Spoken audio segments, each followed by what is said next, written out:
at 10:11 a.m. on a crisp Wednesday in late October.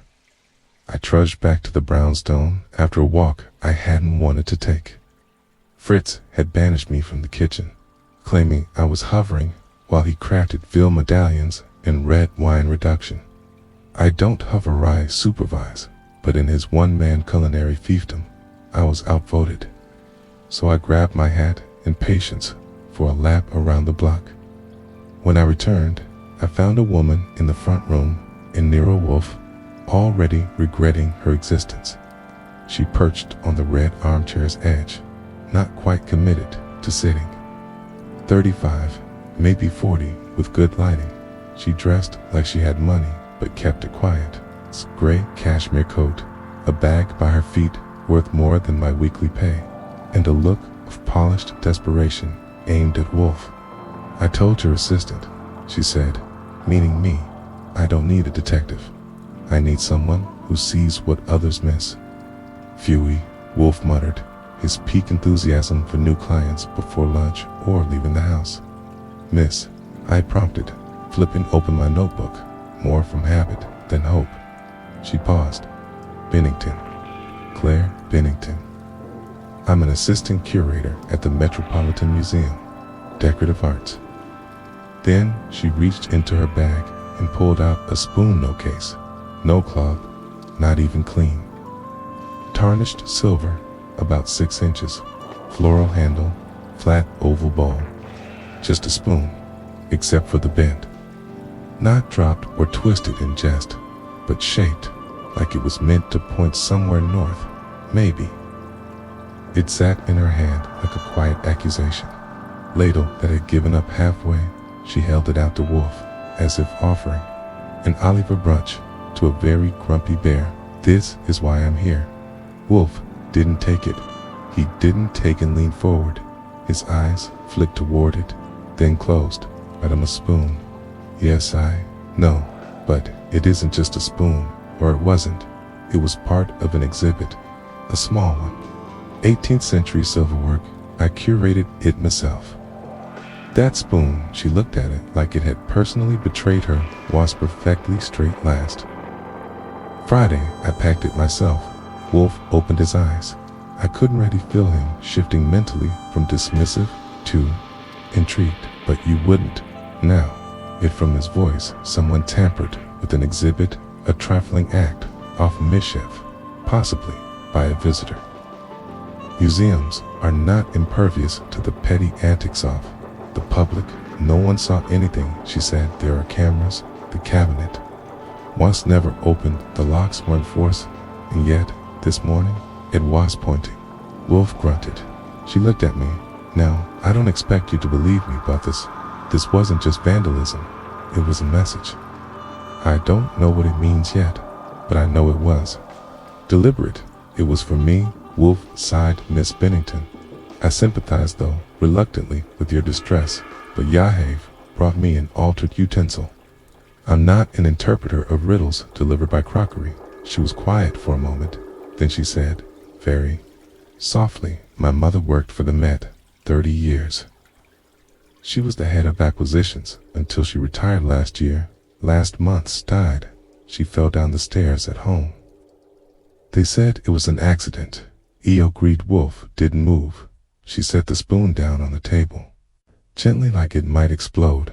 "But this spoon, it wasn't even supposed to be in the exhibit. I added it last minute from a private collection. She helped build years ago. Something about the angle, the way it was posed. I felt like she was telling me something. And then this twist. It's not art, it's a sign, and I need to know from whom." Wolfe grunted again. That one was deeper. I was about to step and escort her out politely, maybe suggest she see a medium instead of a detective, when Wolfe said the 4 words. I hadn't expected before noon I would take it. She blinked. "You will?" "I have an interest in signals," Wolfe said in misdirection, in the quiet geometry of warnings. "Spoon, if it is a sign, was meant to be subtle but not unnoticed. That is intriguing." She sat back, finally letting herself use the chair for its tended dirt piss. "I'll pay your usual rate," she added quickly, "and I'll make sure the recuperates to the extent that it can, that Wolfe said, would be wise. I leaned over and picked up the spoon. It was heavier than it looked, thick-denned, Wascleyan, deliberate, like she'd said, not forced or damaged, almost sculptural epicted. Because we didn't exactly have a relic for mysterious cutlery after she left. Wolfe stared at the empty chair for a full minute before speaking. There are 5 possible origins for that spoon's transformation, he said, an insider with access to the display, an external intruder capable of bypassing security, a mistake in the packing or installation process, a psychological aberration on Miss Bennington's part, or a message intended not for the public but for a single specific viewer hurled at me. I want to know what Shora said, but just to confirm, you're not interested in art vandalism, you're interested in cryptic utensil messaging from the dead. Don't be asinine, I grinned. No promises, he waved a hand. The museum talked to the security chief, the exhibit registrar, anyone who had proximity to the cabinet between Friday and this morning. I also inquired discreetly about Miss Bennington's mother, her employment record, her retirement, her death. Got a tent. Take. Saw if needed. That was how I knew Wolfe was serious saw. Panzerized and window dressing. If Wolfe calls saw, the air has already started to thicken as I headed out. I gave the spoon one last look. It wasn't just bent, it had been posed like a compass needle, fixed towards something or someone, north, Kenneth west maybe, or straight into trouble. Either way, I was on the case. It didn't take me long to figure out that the Met's idea of cooperation was to assign me a minder. She met me just past the security checkpoint on the staff entrance. Name badge, clipboard blaster with sleeves rolled to the elbow, and a face that said, I don't know who you are, and I'm already behind scheduled decades of it. Archie Goodwin, I said, offering a hand. She shook it like it was an obligation. Christras Lynn, assistant registrar. That mean you keep track of thespuns? It means I log and supervise all incoming and outgoing exhibition pieces, including insurance records, provenance histories, and transportation details. She arched an eyebrow. And yes, that includes the spoons. The woman was sharp as a scalpel, and about as cuddly Wolfe would have liked her from a distance. We took the elevator up to the 4th floor, decorative arts and sculpture. She didn't make small talk. I didn't press. The gallery was closed for maintenance, which meant we had it to ourselves, except for a janitor. Polishing a railing 20 feet away. A guy on a ladder fiddling with a spotlight. Kristen led me to the cabinet 10. Question, waist high, temperature controlled, and gleaming like it had just finished a career in a jewelry ad. Inside were 8 silver pieces laid out in velvet nests. 7 of them were perfectly symmetrical and peacefully ignored. The 8th, the one I removed earlier, had left a conspicuous gap in the lineup. Kristen gestured toward it. That's where it was. Who else had access to this case between Friday and this morning? She checked her tablet. It was sealed by the Mount team Friday at 3:48 p.m. I signed off on the exhibit sheet. Security logs show no unlocks and no alarms or sensor triggers overnight. Then how do you explain this? I asked Pauline, spoon from my coat. Her expression didn't change, but her mouth tightened slightly. I don't. I asked Claire the same question. You don't think she tampered with it herself? Kristen hesitated. Claire's thorough, maybe overly so. She'd never compromise an object in her care. That's not a no. She was under pressure. This was her first solo exhibit. Kristen paused. Her supervisor suspended her this morning. Said she compromised the integrity of the collection by removing the altered spoon without authorization. Hey, and you let her. She didn't exactly wait for permission. She showed up before we opened, used her badge to access Thefler, and took its security. Caught it on camera after the fact, which I had told Mitt sounded a lot like the Claire Bennington we'd met that morning. Calm aunt, outside, holding back a flood. Mind if I talk to security there?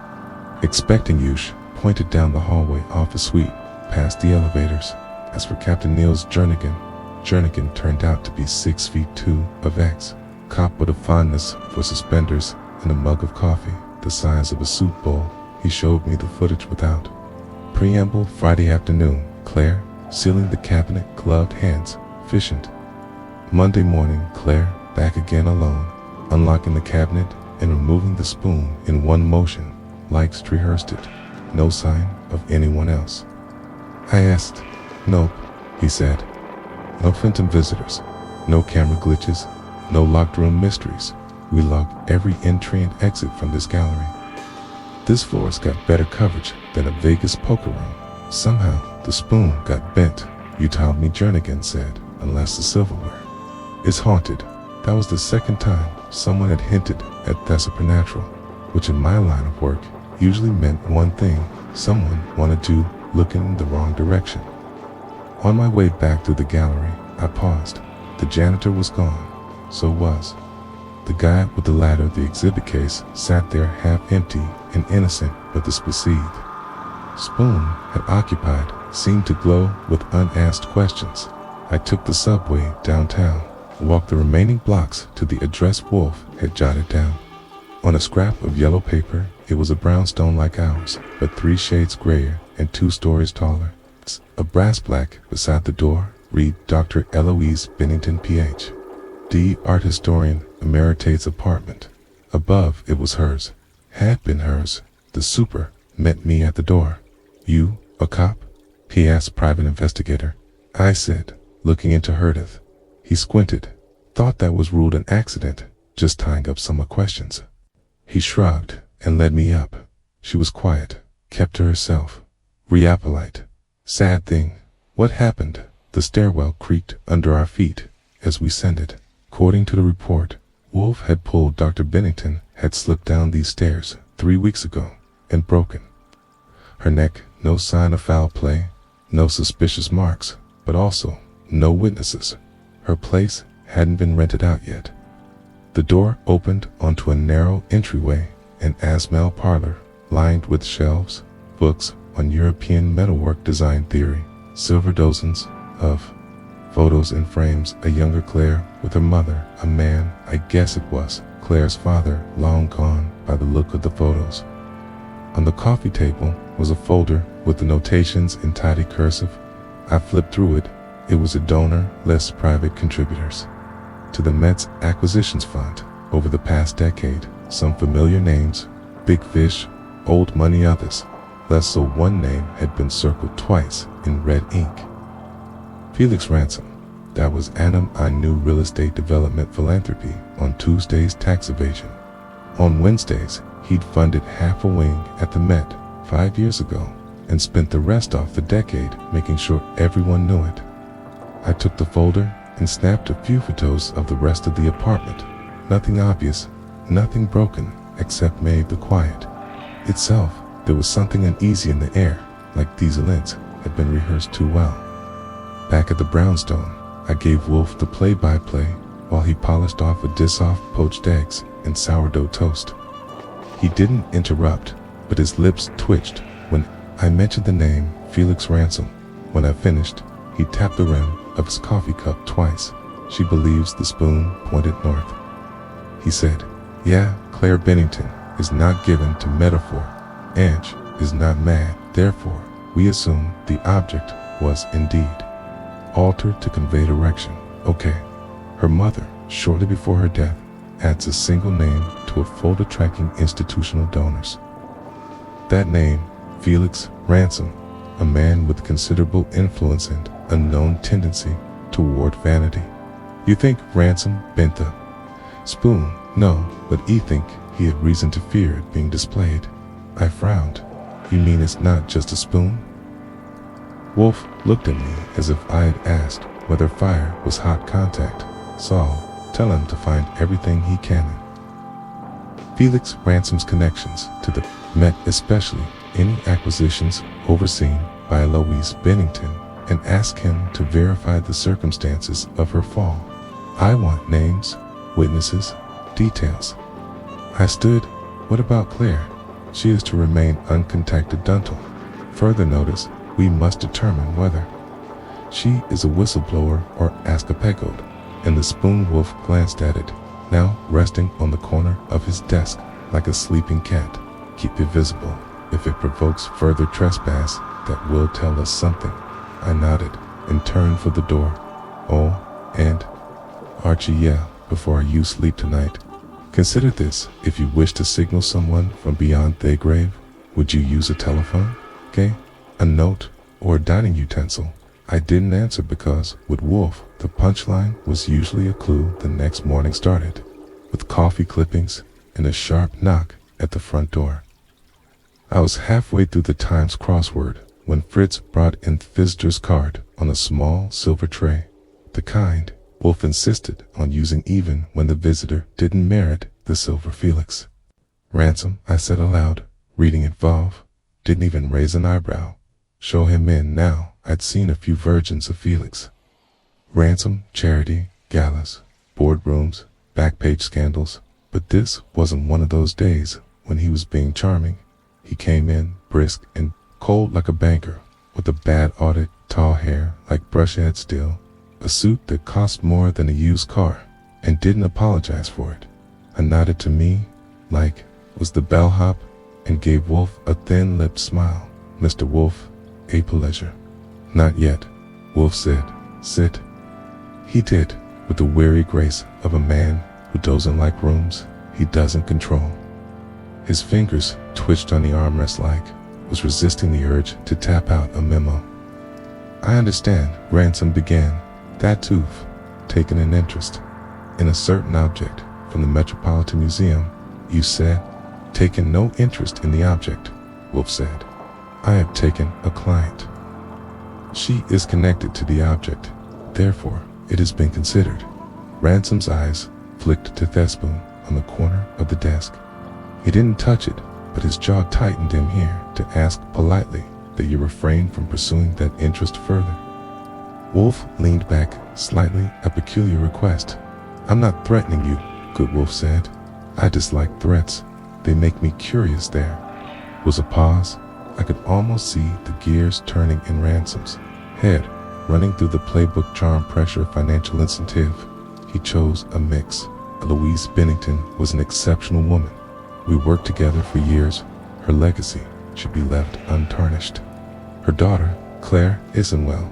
She's been erratic since the funeral. There's no mystery here.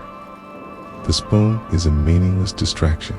Yet two are here to silence discussion of it, Wolf said, which lends it meaning only because it's being used to stir up gossip, Ransom replied, and gossip at the Met spreads like mold. Wolf closed his eyes. You are not here out of concern for Miss Bennington's health. You are here because you believe I have access to something that threatens you. Ransom's smile was thin. Let me be frank. If something unseemly from the museum's past were to surface, something misfiled, misunderstood, or misrepresented, it would affect more than any person's reputation. That kind of exposure helps no one. Not Claire, not me, certainly not the museum. You assume, Wolf said, that I am invested in helping the museum. I assume, Ransom said, standing, that you are a man who understands value and limits. He didn't wait for dismissal. He walked out the way he came, every step measured. I waited until the door clicked shut before turning to Wolf. You think he did it? It remains undefined, Wolf said. But yes, okay. I think he is involved. He's worried about something Eloise knew. Wolf nodded once, and worried that Claire is close to discovering it. The phone rang before I could ask what the next move was. I picked it up. Archie Saul. His voice was low, even by Saul's standards. I've got something. I grabbed a pen. Talk. Felix Ransom's real estate firm donated a property to the Met 6 years ago. A warehouse in Red Hook, supposed to be a tax write-off and storage for overflow collections, but it never showed up on the museum's official inventory. No signage, no photos, no staff assigned. Secret warehouse full of art, more like full of records. I tailed a guy from Ransom's office there last night. He didn't go in, but he stood outside for 15 minutes. K, making calls. Nervous. Kept checking the street you go in. Not yet, thought. I'd checked with the boss. I covered the mouthpiece. Saul found a warehouse ransom donated to. The museum, off books, looks like record storage. He's watching it now. Wolfe opened his eyes. Tell him to enter discreetly, document everything. I relayed the order. I'll report back, Saul said, and hung up. By tea time, Fritz called us to lunch. Lamb chops, mint sauce, baked fennel. I had paced a trench into the carpet. Wolfe, on the other hand, chewed with the patience of a man dissecting a theory in his mind. With every bite, after lunch, Saul called again. It's a mess in there, he said. Dust, boxes too, filing. Cabinets half finished. One of them's locked, but I found something. Yaha ledger. Names, numbers, some crossed out, others underlined. The dates my chiquisition, years from Eloise Bennington's tenure. Anything on ransom. There's a code. FRJ 7217 next to. 5 different entries cross, referenced with donor plaques at the museum. Ransoms involved, and all 5 could be funding, could be forgery, and could be both. I hung up and repeated it all for Wolfe, who was now facing Thespone like it was offering testimony. He didn't say anything for a long moment. 5 entries, he murmured, and only now does someone move to alter their court. Eloise must have uncovered something. Perhaps she was compelling evidence. The folder Archie found circled names, donor connections. She was building a map, which means Claire might have more. Or worse, Wolfe said she might not realize what she has, and others might assume she does. That got me moving. You want me to bring her in, though? Wolfe said. We bring them all in. I looked at him. You're calling the suspects already. I am assembling a constellation. He said. Ransom is only 1 star. There are others, Kristen. Lynn, the supervisor, who suspended. Claire and the registrar, Hawk, signed the exhibit's final layout. I want them all here tomorrow at 11 o'clock. You're going to do the full routine. Wolfe gave the faintest smile. If they bent the spoon 2 point north, then let us oblige them by leading them directly into the compass's path. I nodded, and Claire Wolfe's voice softened. She is already in the middle of this. We shall see whether she is the storm or its sign. I headed to make the calls. Wolfe turned back to the spoon outside the windows. Manhattan began its slow descent into evening shadows. Climbing the walls inside the brownstone held its breath. The compass had been laid by 10:30. The next morning, the brownstone was dressed for confrontation. Hoff had called for the chairs to be rearranged in that neat little half-circle of doom that made guests fearless, like they were visiting a consultant detective, and more like they were about to confess to arson and Appler. Game, I'd taken the liberty of polishing the spoon, Q, and setting it on the edge of Wolfe's desk, angled just slightly north, purely symbolic. But Wolfe liked props when they served a purpose, and this one, judging by the number of people it had already ruffled, had purpose to spare. The first to arrive was Kristen. Lynn, crisp as ever, in a slatter gray suit and a ponytail tight enough to lift eyebrows. She looked around the office like she was memorizing exits. I wasn't told why I was being asked here, she said, taking the seat farthest from Wolfe. That's correct, I replied. We figured your curiosity would outrun your caution. She gave me a look that belonged in a scalpel catalog and said nothing else. Next came Gregory Mott, the supervising curator who'd suspended. Claire. He was thin, pale, and wore a teeth that looked like it had come with an instruction manual he hadn't read. He smiled as if his career depended on it, which it probably did. Then the registrar, Lucy Trammell, a middle-aged woman with horn-rimmed glasses, a faint tremor in her left hand, and a canvas messenger, begugged close like a security blanket. She looked nervous, but not scared. That's a fine line, and usually tells you something. Last, Claire Bennington herself, unannounced, but not unexpected. I opened the door to her, just as Wolfe finished adjusting the angle of his chair. She wore no makeup, had a folder under one arm, and didn't bother sitting until Wolfe inclined his head once in acknowledgement. I told you not to contact her. Wolfe said, not unkindly. You didn't. I replied, she found here on way in. She sat, I want to hear it all, whatever this is.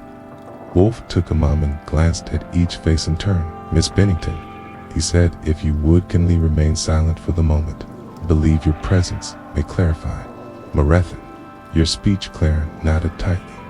Wolfe turned to the others.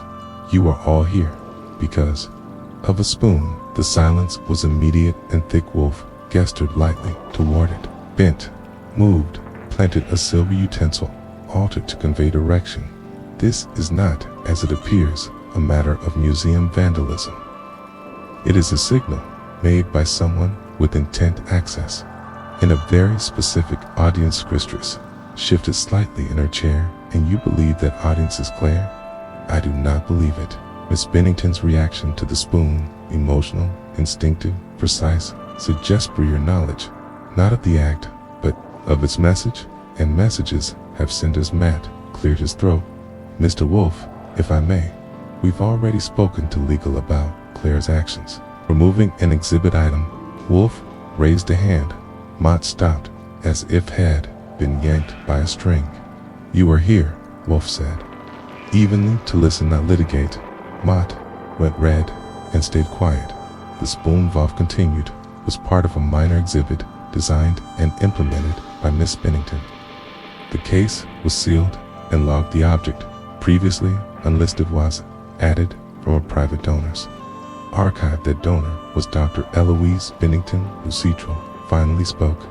Eloise submitted that acquisition 10 years ago, a box aptegrade of Miss Elaine from the Hollow Estate. We cataloged it in 2014, and you, Wolfe said, were responsible for logging the item in question. Lucy nodded slowly.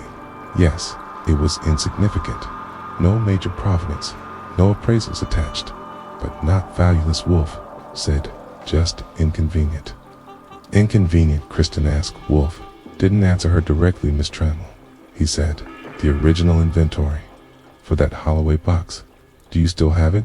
She hesitated. I brought the folder. She pulled it from her bag and offered it across the room. Archie intercepted and handed it to Wolfe. Wolfe opened it petulantly, then turned it to face us. Item 17. Sterling silver spoon, floral pattern warrants. Tim. Notably, no mention of a bend. Kristen frowned. Of course not. It wasn't bent when it was logged correct, Wolfe said. Which is why its present form is so interesting. Claire's voice, soft and precise. Someone bent it recently, 9 years ago. Exactly, Wolfe said. He turned to Mott. You suspended Miss Bennington. When Mott sat up straighter, because she removed an item from a display without authorization, and she made vague, troubling implications about a connection between that object and her mother's death. Why troubling? Because there was no basis for it. The death was ruled accidental. Shiz, grieving Wolfe, let out a breath. You are correct in one regard. Bennington is grieving, but grief does not invent a physical alteration in a sealed case. He turned back to Claire. You believe your mother left a message that this spoon was meant for you? Claire didn't flinch. I do. She was trying to tell me something about what she found. And what did she find? Claire opened the folder she had brought and passed it to me. Inside were photocopied emails, donor spreadsheets, and a series of notes in her mother's handwriting. One name kept appearing, Felix Ransom. Wolfe glanced at it. Ransom donuts at Proddy's made acquisitions, and 5 of those items were listed under false donor names. Conduits intermediaries. Your mother had started matching the inventory to tax forms. Claire nodded. She was planning to report it. I think someone knew. I think she was warned. Or silenced. Kristen spoke up sharply. That's a serious accusation. Yes, Wolfe said, and not one made lightly. Lucy Trammell looked ill. Wolfe leaned forward. Miss Trammell, who else had keys to the Holloway archive? Key? She blinked. Only me and Eloise. And who last accessed I did, she whispered last month. I was told to remove 2 items for reappraisal. It was Mr. Ransom's request, and did Eloise Bennington know? She found out, Lucy said. She was furious. She said the integrity of the archive was at risk, which it was, Wolfe said, not because of a spoon, but because of a pattern of manipulation, of laundering Provence rough museum hands, of attaching prestige to items with muddy pasts. Andy, our mother, found it. He let that sink in. Someone bent that. Spooned 2 Point North, not as a joke, but as a warning, a trigardo, forced Claire to see what was hidden. It worked. He turned to me. Archie informed Saul. Want confirmation of Ransom's shell donors within the hour, and notified the police Miss Trammell's admission changes. The shape of Eloise Bennington's death, Lucy began to cry, quiet and shaking. Claire reached for her instinctively. Wolfe sat back. I do not know yet, he said. Okay, who killed Dar Bennington? But I now know why the room was silent. And Wolfe added, I know, Holtered, the spoon. All heads turned to him, but Wolfe, as usual, said nothing more, not yet. The silence after Wolfe's last line hung there, heavy and pressing. You could practically feel everyone trying to do the math in their heads, who had touched what, when, and how. That led to Abin Spoon sitting like a loaded gun on the edge of Wolfe's desk. Kristen Lynch's jaw clenched just enough to register in the corner of my eye. Mott started fiddling with his tie again. Lucy trembled, her eyes fixed on her lap, hands clasped, white-knuckled around the edges of her messenger bag. Claire, bless her, didn't say a word. She just looked at Wolfe like she already knew what was coming and had decided to brace for it. You know who bent the spoon? Kristen finally asked, then say, It. Wolfe did not yet. Instead, he looked at me. Archie retrieved the surveillance footage from the Met Security Archives, specifically the day after Miss Bennington's mother passed. Find this segment between 8 and 10 a.m. I gave him a look. I can get it, but I'll have to twist some arms you may use, Saul Wolfe said. And twist carefully. The right bend, after all, changes everything. That was his idea of a joke.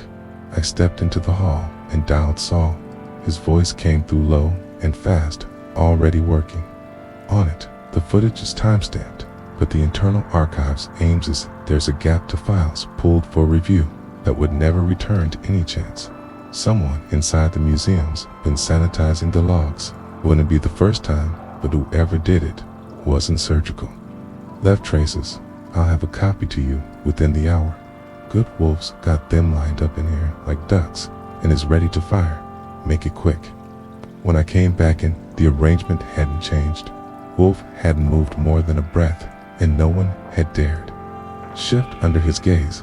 He was just waiting. He liked to let them sit long enough to make their own confessions. I should like to make a proposition.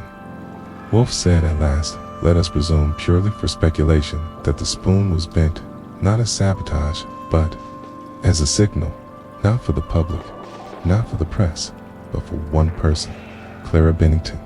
No one argued. He continued. This act required access to the sealed cabinet. We know Miss Bennington did not tamper with it prior to its placement. She was the one who recognized filtration and removed the spoon in alarm. Therefore, we eliminate her as a candidate. Mott coughed. If this is meant to be a process of elimination, it is Wolfe said flatly, and it will eliminate you in due course, Mr. Mott. Kindly contain yourself. Mott fell quiet, visibly smarting. Wolfe turned to Kristen. You, Miss Lynn, handled the case post-sealing. You oversaw registrar confirmations. Did you at any time reopen the display? No, she said. There was no Riasanto the censors would have logged it, but the logs, as we now know, were incomplete selectively, so Kristen's lips pressed together. That wasn't me, I agree, Wolfe said. It was not. He pivoted. Miss Trammell. Lucy flinched, as if her name had been a slap. You had keys to the Hala archive. You accessed it under Ransom's directive. You were the last person to handle the original inventory, and most critically, were the only person left who might have suspected what Eloise Bennington was compiling. "No," she whispered. Wolfe raised a hand. "You knew she was suspicious. You knew she had started connecting names and dates. Didn't know how far she'd gotten, but you feared what might happen if Claire picked up the trail. So you gave her a nudge, turned to the spoon, you bent it deliberately. You opened the case 4 hours on the Monday following Eloise Bennington's funeral, using your star credentials, and you repositioned the spoon, not as damaged as a clue." Lucy Trammell's mouth opened, but no sound came. Kristen leaned forward slightly, watching her like a cat watching a spider, trying to play dead. "You didn't kill Eloise," Wolfe said. Wolfe said, voice calm. "You respected her. Feared her perhaps, but you didn't silence her. You were too afraid of what she knew, and too ashamed to bury it. So instead, you left a trail, a single act of mischief, to spur Claire's attention and ours." Lucy finally spoke.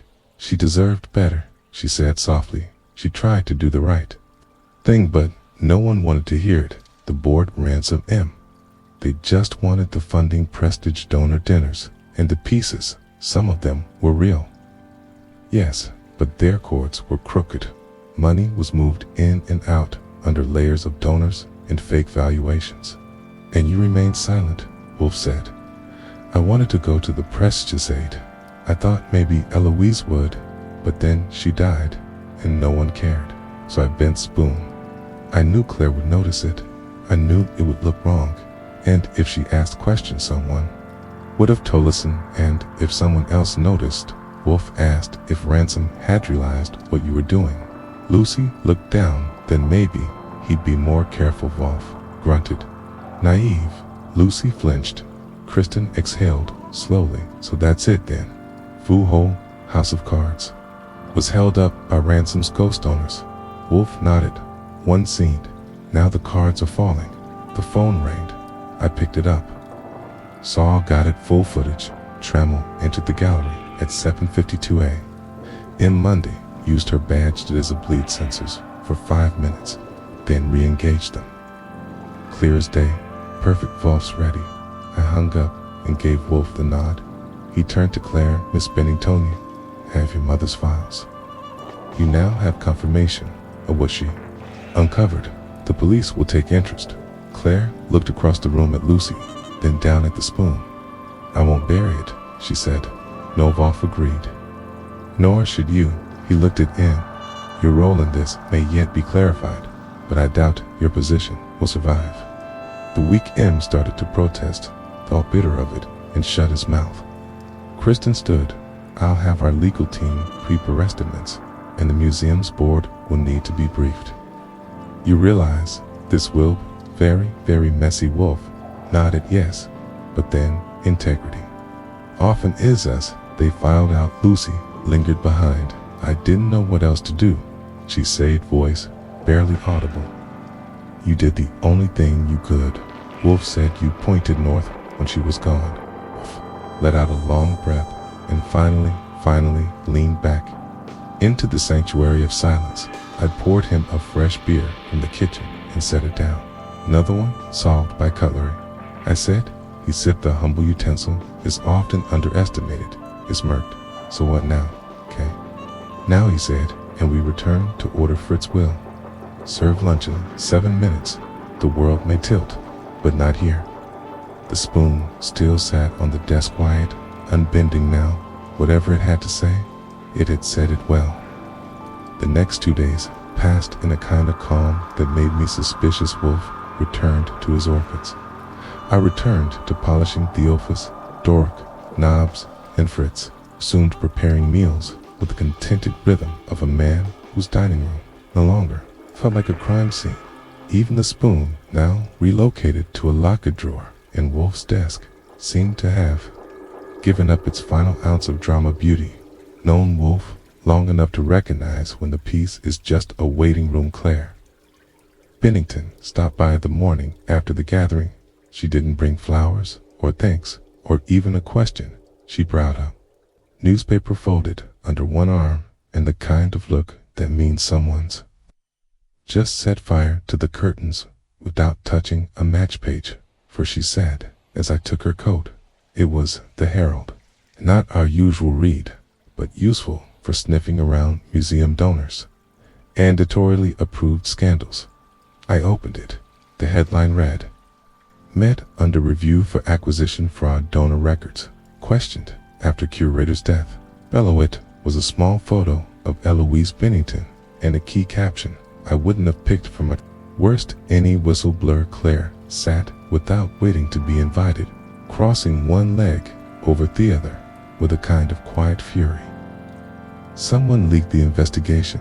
That file you gave the police.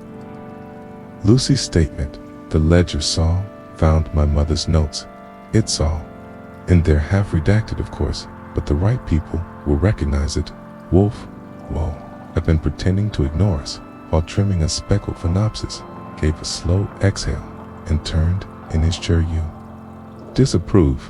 I don't know what to think, Claire said. It's not just about Mima there anymore. This turns her work into a circus. The museum is scrambling to plug holes in the board. Ransom's name is getting whitewashed faster than I can blink, and Lucy's vanished.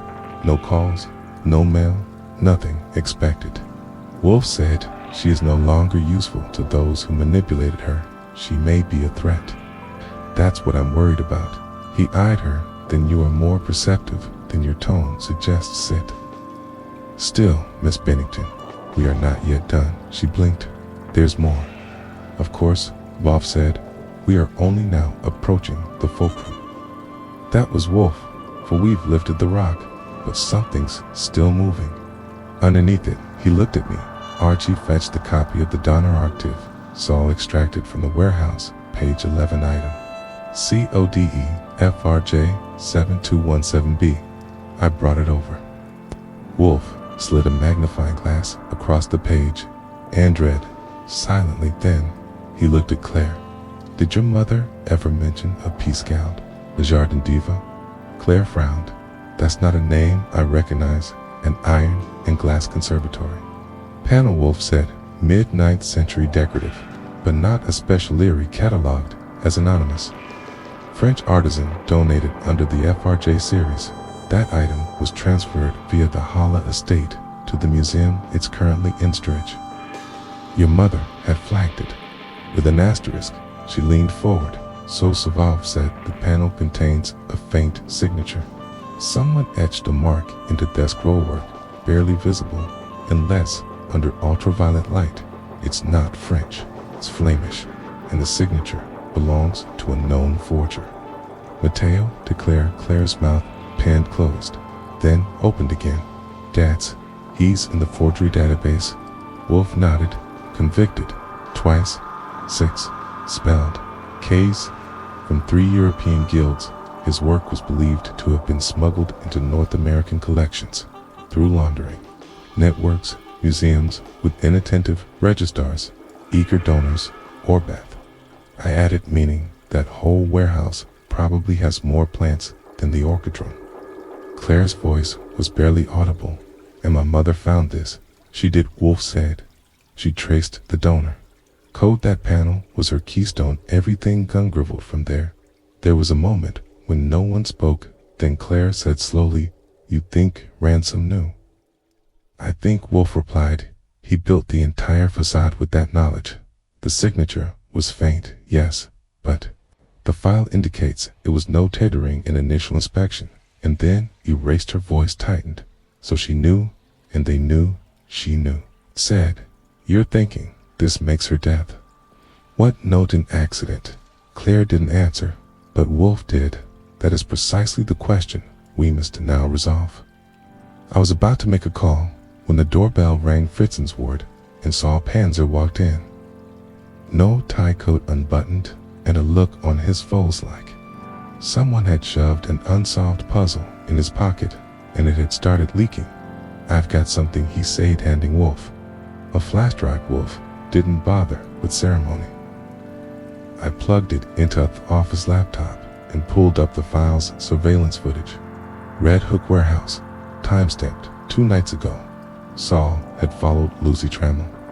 There, alone just after midnight, look at the light angle. Saul said. She left the overhead off, used a small desk lamp. She was searching the back shelves, but she didn't touch the main file cabinet. She took one envelope from a side drawer, slim, manila sealed. Claire whispered she took something she hadn't turned over before, likely Wolfe said, and then she left. But she wasn't alone. For long Saul clicked to the next file, a different angle, a man in a ball cap and windbreaker, waiting.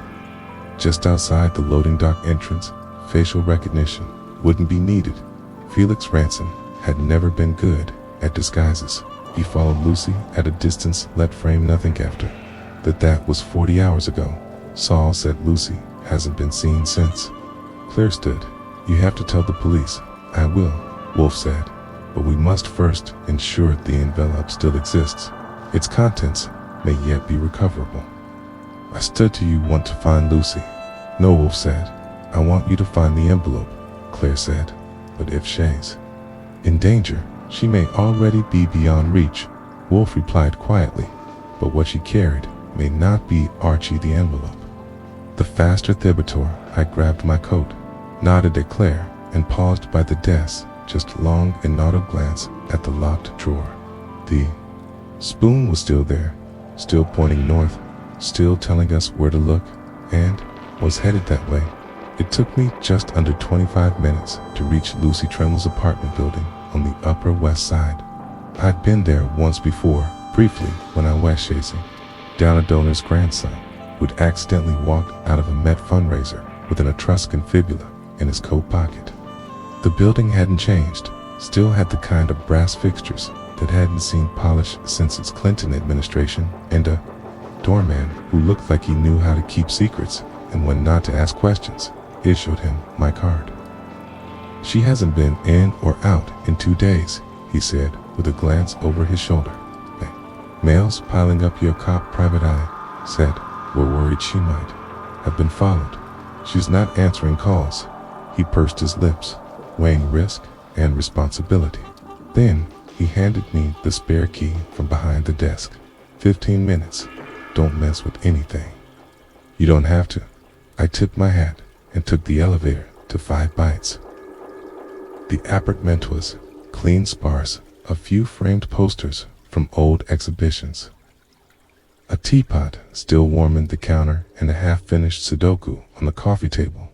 No sign of a struggle, no overturned chairs, but there was a palpable tension in the air, like it's kind of quiet you get when a room is waiting for someone to come back and explain something. I went through drawers politely, but quickly. No sign of the envelope, no letters. Nothing new then. I noticed something odd on her desk.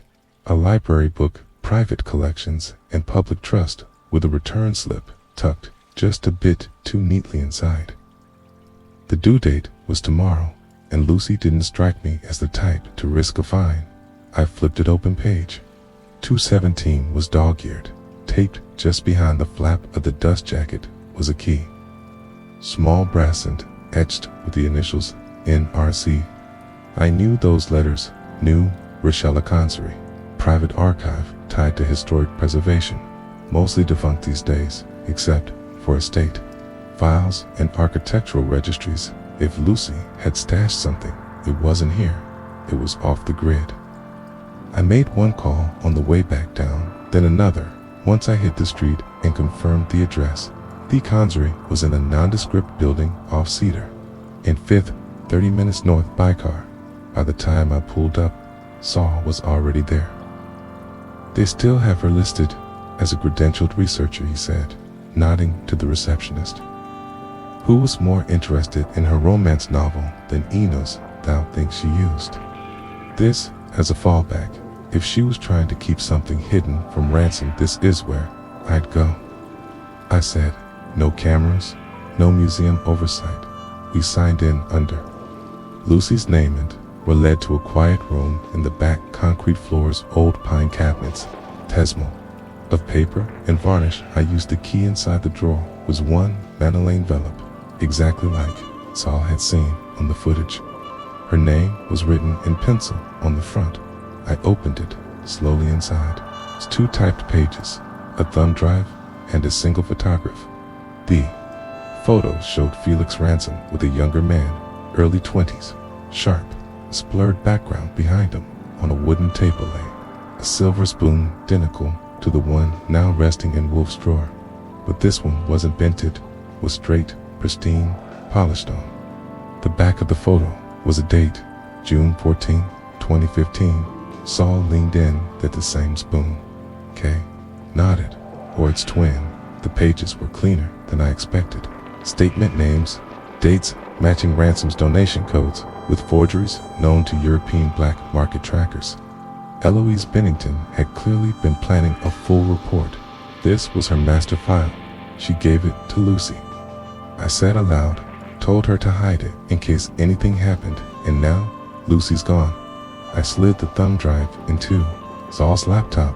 More files, copies of donor correspondence, metadata from private registries, one recording voice, only Eloise, speaking softly, methodically. If anything happens to me, she said, Claire should know where it started.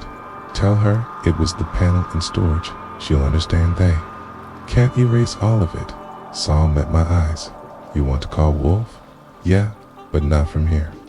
We checked out and took the long way back, circling through side streets in case anyone had noticed our arrival. Wolfe was waiting in the office with his usual calm, only betraying a flicker of tension when I handed him the photo. He examined it in silence. Ransom's comp in, no ID yet. I said, but I'll run it through Saul's contact at the Art Crimes Division.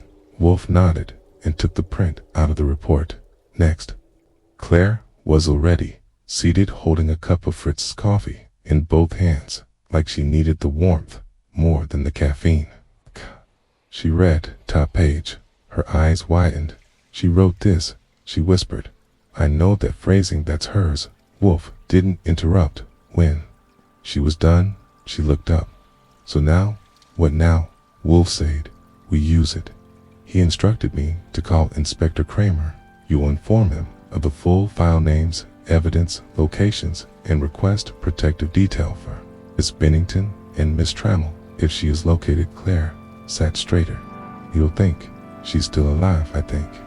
Wolfe said Ransom will want her to be Finoche, has the potential to damage his influence beyond repair, but only if her voice is allowed to carry.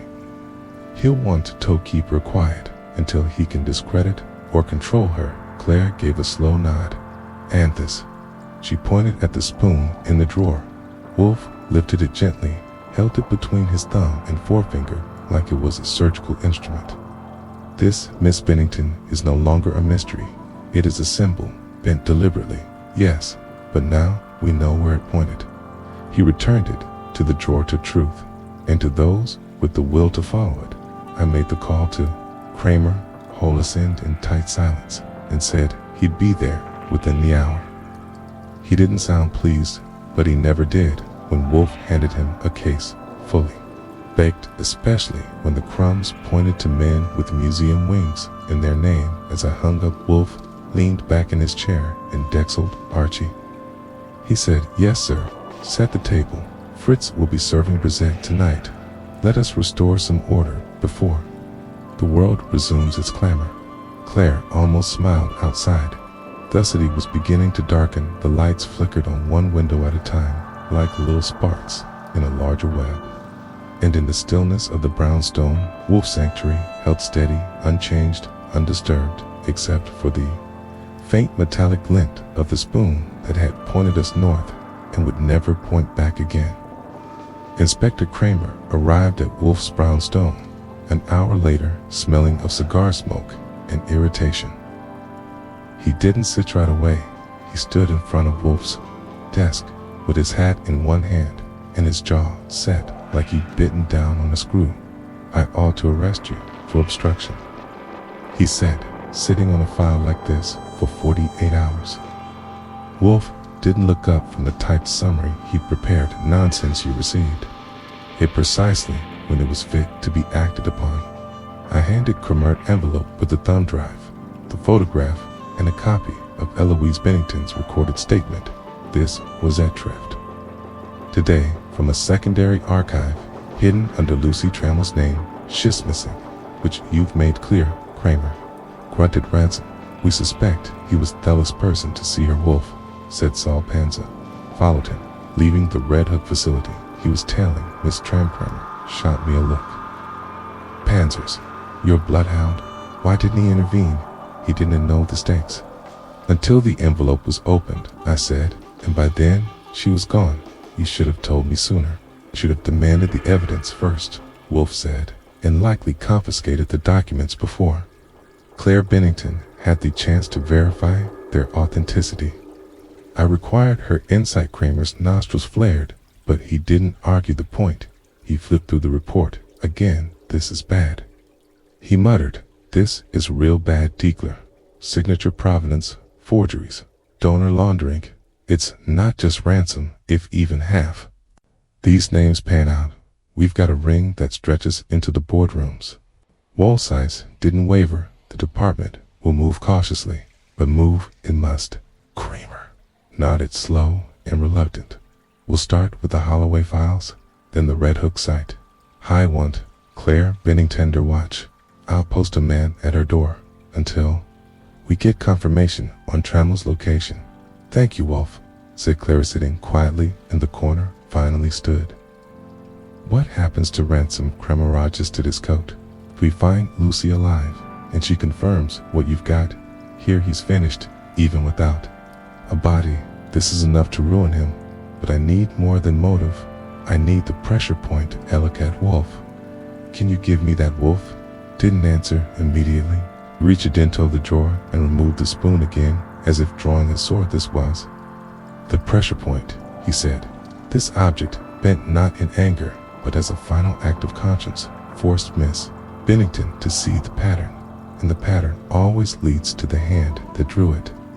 Kramer grunted. "Poetic, but not probable cause." Wolfe gave him a faint smile. "That is your burden. Mine was simply to reveal it." When Kramer left, he took the envelope to drive Andor's final piece of leverage.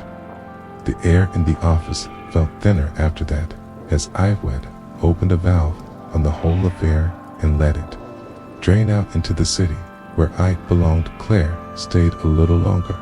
Fritz brought her tea and some of his shiny cakes, and she sat in the dining room, quiet, reading her mother's handwriting over and over.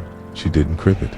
I could see something, and her face loosened like she'd been holding her breath for a year and was only just starting to exhale. That night, Wolfe did not request a postprandial beer. He stayed in his chair after dinner, hands steepled, eyes closed. I took my own coffee into the front room and let the silence settle. At around 10 o'clock, the phone rang. Wolfe answered it himself. He listened for 30 seconds, then said yes, and hung up. "Lucy Trammell's been found," he said. I sat up alive in a motel in Poughkeepsie, disoriented, mutant, harmed, likely drugged. Someone took her bag, but not her person. She managed to call the local precinct. Once she woke up, I got to my feet. So Ransom tried to scurry her quiet, or keep her from confirming what we now know, Wolfe said. He grabbed my coat. "You want me to go up there?" "No," Wolfe said. "Kramer has already dispatched a team. Lucy will be brought back and protected." And Ransom Wolfe clapped the spoon lightly against the edge of his desk.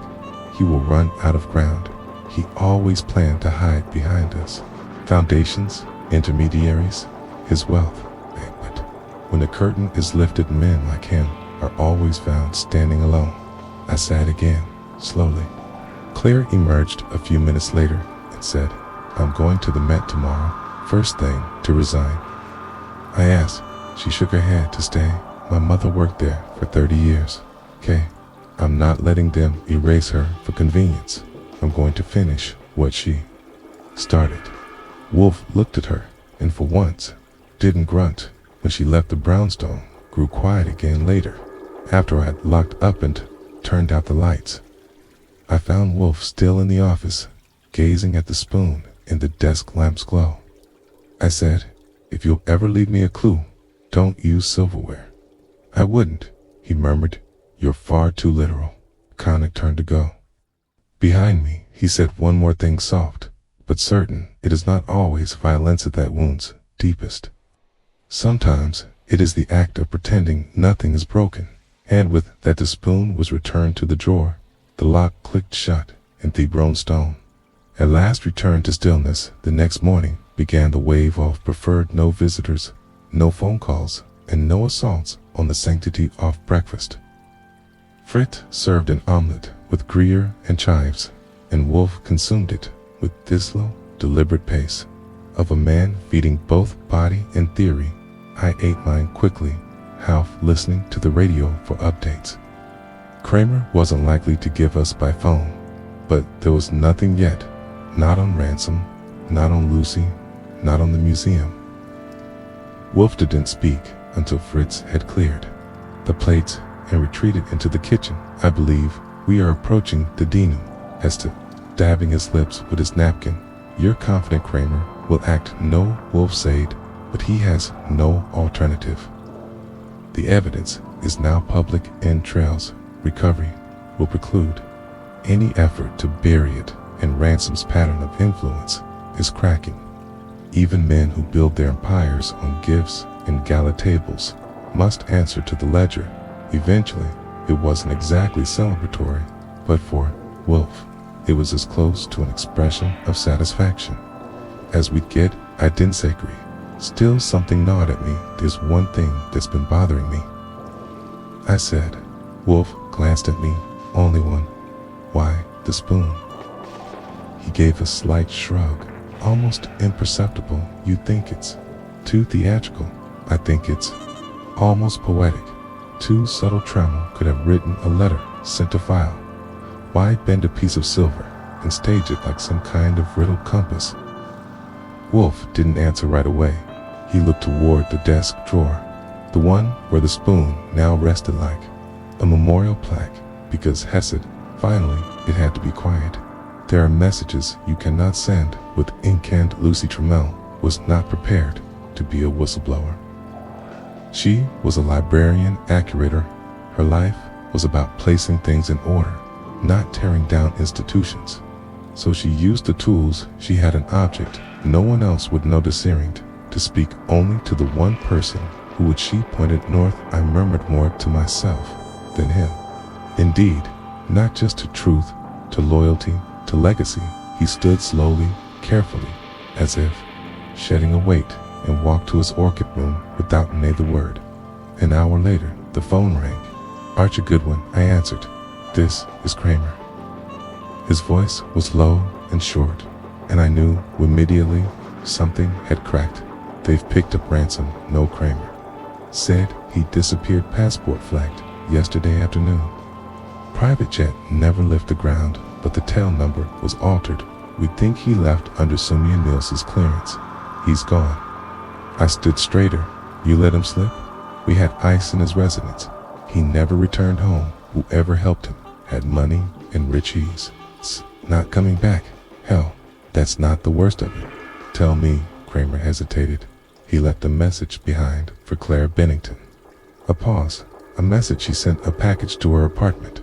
We intercepted it before she opened it. Plain envelope, note. Just a single photo. My stomach tightened. What kind of photo? It's of her mother. That's not unusual. She's alive in it from before she died. But it's a new print, modern paper, and it's being marked. Marked, how red? The ink circled across her throat like a slash. The silence on the line stretched. Kramer said, it's intimidation. Her warning. Ransom wanted her to know he could still get to her, even from wherever he's hiding.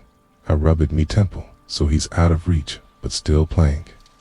Yes, Kramer said, and he, Hazley's money. Silence. You want us to pull back? No, you want Wolfe to stay sharp. If there's any loose thread in the holofiles, any accomplice he hasn't named. I want it, Naya told Wolfe as soon as I hung up. He listened, unmoving, the only sign of tension, the slow flex of his fingers on the armrest. He knew we were close. Wolfe said he fled not to avoid prosecution but to preserve influence, which means he left someone behind to manage it. and not at a fixer or a replacement. I fetched the Holloway file from the drawer, the original ledger. Wolfe asked for the donor spreadsheet again and eeled it out on the table beside his beer glass. He studied it carefully, like a man passing scripture. Then he grunted. "Here." I leaned over. "Name Hiram Kessler. Not familiar. Who is he?" "A lawyer," Wolfe said. "Ransom's institutional proxy. His name appears on the deed to the Red Hook facility buried in a shell company called K1 Holdings. He never appeared at SNET, never signed a check, but every one of the suspect donations roots through him, meaning he's the man left." Big Wolf nodded once. "And he will attempt to erase what's left." We moved quickly after that. I made calls, starting with Saul, who was already en route to Kessler's known office. Then I reached Claire. She answered, voice tight. "Is this about the photo? You shouldn't stay alone." "I'm not." The officer Kramer posted is outside. Good Wolf found the name Kessler. He's Ransom's shadow. I'll give it to the Met's internal review board. They're moving fast now. Everyone's terrified. Some board members are stepping down, and I'm staying theirs. At Catalog Ingenuity, launching next month, my mother's name will be attached. I smiled faintly. Good. Back in the office, Wolfe finally relaxed when he heard that Saul had found Kessler's office, locked files, being shredded computers, pulled apart. Kramer had arrived in time to seize what remained. It wasn't a full victory, but it was a severed tether. By dusk, the phone rang again. It was Kramer. "He'll stay gone," he said of Ransom, "but his reach is clipped. Kessler's done. We're building the case quietly." "You did your job." Wolfe didn't respond to praise. He merely said, "Claire Bennington. She's protected and credited." Good. As we hung up, Wolfe looked at the spoon again, then closed the drawer for the last time. "That will be all, Archie." But I didn't leave. I stood there, watching him. He didn't move. Finally, I said, "You ever think about what would have happened if Lucy hadn't bent that spoon?" Wolfe didn't open his eyes. "No," he said, "because she did, and thought for him was answer enough." The next morning, I came downstairs, expecting quiet. Instead, I found Wolfe already at his desk, surrounded by the trappings of agitation. 2 opened dictionaries, a fresh yellow notepad, and the spoon. Yes, the spoon removed from the drawer and resting squarely in front of him. He was frowning at it like it had interrupted his breakfast. "I thought we'd wrap this up," I said, easing into my chair. "Ransom's in the wind. Kessler's singing to the Fed sand. The Fed's got a new cataloging initiative named after Eloise Bennington." "All's well," Foy Wolfe said, not looking up. I waited. Nothing. No elaboration. Stat expressive grunted meant something was out of place in the cathedral of his mind. So I leaned forward. "If you're about to tell me this whole thing was more complicated than it already was, you're going to owe Fritz a bottle of Armagnac." He didn't crack a smile. He lifted the spoon delicately and turned it over in his hand. "Archie," he said, "you asked once why Lucy bent it. I remember you assumed it was symbolism, a private message. Was I wrong?" "No." B2 missed the other reason. He set the spoon down again, this time at an angle pointing as ever northward. "She bent it to measure something," Wolfe said. I stared at him. What exactly does a spoon measure? Not where he stood, actually stood and walked to the globe in the corner, gave it a spin with one heavy finger. The spoon was bent deliberately, yes, but not arbitrarily. It pointed in a direction. Okay, due north, but off by 9, toward the northwest. I raised a brow. "You're telling this is a compass now?" "Not by design," Wolfe said, "but by function, and I suspect was aligned to a specific space. Something Lucy could not describe in words. Something she wanted Claire to investigate. Something. What? Physical possibly? Possibly not. But I require confirmation," which is how 2 hours later, I found myself back at the Met, this time in the storage wing with Kristen Lynn, leading me past a row of sealed cabinets and down a narrow corridor that smelled like dust, linen, and scholarly tension. "This is the Holloway Annex," she said. "Most of it's inactive. We've left the layout untouched until the audit finishes." We stopped in front of the cabinet where the spoon had originally sat. Kristen unlocked it with a soft click. Inside, the velvet mounts remained along with the labels, but one space, of course, was still empty.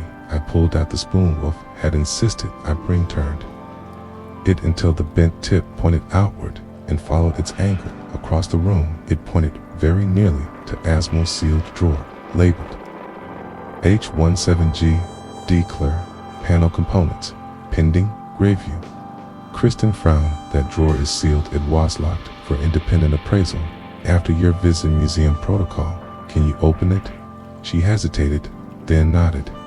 "We're past protocol now." Inside was a stack of glass panels, some intact, others flaked at the edges like old sugar. One near the top had a faint engraving in the corner. Not the forgery signature Wolfe had already identified, but another mark tucked inside a small etching of a garden spade. Kristen's breath caught. "I've seen this. You recognize it? It's a maker's cipher," was noted in Eloise Bennington's early drafts for the hall exhibit, but she struck it from the final version. Why? Because it wasn't in the official documentation. No supporting records. It would have raised too many questions. He took out my phone and snapped several photos, then copied the draw number and the label. Wolfe, predictably, had an answer ready when I returned. "It's not the clerk's," he said, after reviewing the image. "It's from a Socandri artist who worked with the clerk briefly, a man named Anton Jerome. Hale pawned a ledger on his desk and pointed to a line. One of the ransom acquisitions, a matching pane acquired through a blind lot, bears this same mark. But that piece was reported destroyed in a shipment accident. 5 years ago, I felt the connection snap into place. There were 2 panels," I said, "matching. One was forged and submitted. The other, this one was real or authentic enough." Wolfe said. The spoon pointed not to the forgery, but to the truth buried beside it, a buried signature, a map within the exhibit. She wanted someone to find it. I said Claire or Lucy. Wolfe leaned back. "That draw may be the final nail. The mark alone proves Ransom's laundering method. He submitted Wu panels. One false, one genuine. The real one was hidden. The fake was appraised, and the damage was staged. Talks plain. The mismatch, and once Eloise spotted the signature, it unraveled." "Exactly," Wolfe said, "which means we must inform Kramer this time." Wolfe made the call himself. 20 minutes later, the doorbell rang. Kramer stepped inside a coat, dusted with rain and a face like he hadn't slept. "He found something." Correction, Wolfe said. "Miss Bennington's mother found something. We merely followed her map." He passed the photos across the desk. Kramer examined them, his brows furrowed. "That mark's registered," he said. "It's flagged in customs for black market movement." "And no," Wolfe said, "you have physical proof that Ransom attempted to pass it off as destroyed while using its match to build a false provenance. The loop is closed." Kramer folded the images, carefully tucked them into his pocket, and nodded. "Ransom won't come back, but we've got this method. That's enough to root out the rest. There's going to be hell to pay." "No doubt," Wolfe said. After Kramer left, Wolfe returned to his orchids. I poured myself a drink and sat by the window. Sighed. The rain had stopped, and the clouds had parted just enough to let in a blade of late afternoon light. Claire called just after 5. "They're making thing announcements," she said. "The museum's releasing a statement. My mother will be formally recognized for exposing the breach in Provenance Records. The boards endorsed it, unanimously good." I said, "She earned that. I don't think she ever wanted credit," Claire added. "She just wanted someone to see what was broken and fix it. She bent the truth," I said, "just far enough for someone to follow." And Claire was quiet a moment. "Thank you, Archie," when she hung up. I closed the office drawer one last time and left the spoon where it lay benzolant, and finally understood the brownstone was quiet again. Not in the usual way it is between cases when Wolfe slips back into his orchid den and I start itching to stir the pot, but with a deeper kind of stillness, one that meant we hadn't just solved a case, but turned over something bigger, and the dust hadn't quite settled. Claire Bennington came by 3 days after the Metrolee's formal statement. She brought a small envelope and a look offered Jill. Peace. I met her at the door there, holding a memorial exhibition, she said. Small, quiet, my mother's private collection, some of the pieces she loved most, but never felt the need to show off.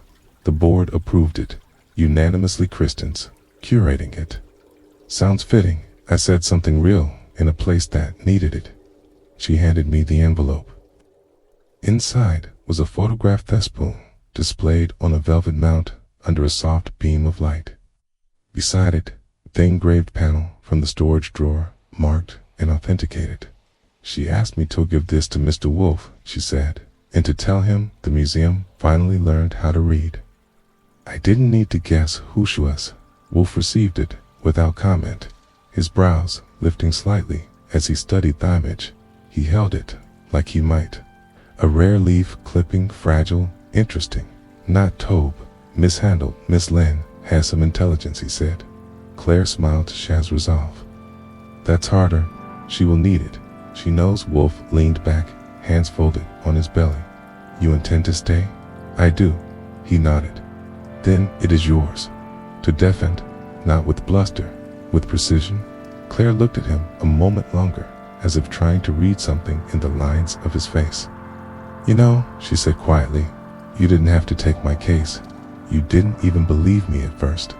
I believed in the spoon, Wolfe said. Simply, it was enough. After she left, Wolfe returned to his reading. I found the photo in our case log, right between the ransom ledger and a copy of Lucy Trammell's written statement, now part of an ongoing federal inquiry song. Last I heard was in D.C., testifying before a subcommittee that suddenly had a keen interest in how private collections become public trophies without passing through truth. Ransom hadn't surfaced. I didn't expect him to, but his shadow had thinned his name. Walden fund another wing. Not now. That evening Wolfe and I took dinner in the eating room, braised rabbit and mustard sauce, Harry's Furts, and a tart made with pears, so perfectly sliced they looked drafted by compass. Fritz was in top form halfway through the meal. Wolfe set down his fork. A single alteration, he said, and the entire structure shifted. I nodded. Lucy bent it with her hands. Ransom bent the truth with a checkbook. Different kinds of sabotage, no, Wolfe said. One was sabotage, the other was restoration. That gave me pause. You think Lucy's act bending the spoon put things back where they belonged? I think, Wolfe said, that share turned control to those who had lost it. It is no small thing to act in silence. We didn't speak much after that. We'd never do, when the air is already full of conclusions. Later, I poured myself a brandy and sat with the logbook case closed, spoon filed. But it lingered in memory how one simple warp shape cracked a pristine illusion wide open. I thought of Eloise Bennington, alone in her office, finding that signature. I thought of Lucy's hands shaking as she repositioned the spoon, just so trusting that someone, Claire, would see what no one else did. And I thought of Wolfe, unmoved by theater, but stirred by symmetry, guiding the truth into daylight, like a conductor pulling a melody out of static. By midnight, I was ready to call it a night. But Wolfe, still in his chair, looked over as I passed by Archie. Yeah, you were right. I blinked about what he tilted his head toward. The drawer. It was poetry that from Wolfe was thunder and a whisper. I let the corner of my mouth tilt upward. Mind me to write that down. And I did, right then, in ink in the final page of the file. Case closed. Poetry delivered justice in its own odd rhythm. Restored then, I turned out the lights and left the spoon quiet, curved, and honest in the dark. where it had always spoken best.